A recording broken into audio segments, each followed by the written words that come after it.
You ask Tiger to solve. This deals with linear equations with one unknown. The final result is x equals 56. Let's solve it step by step. Isolate the x. Multiply both sides by inverse fraction 8 over -7.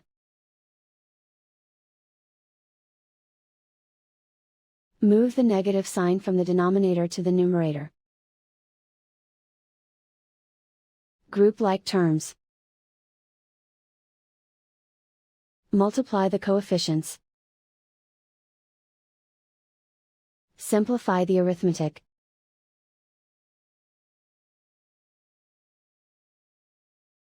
Move the negative sign from the denominator to the numerator. Multiply the fractions. Simplify the arithmetic. And so the final result is x equals 56.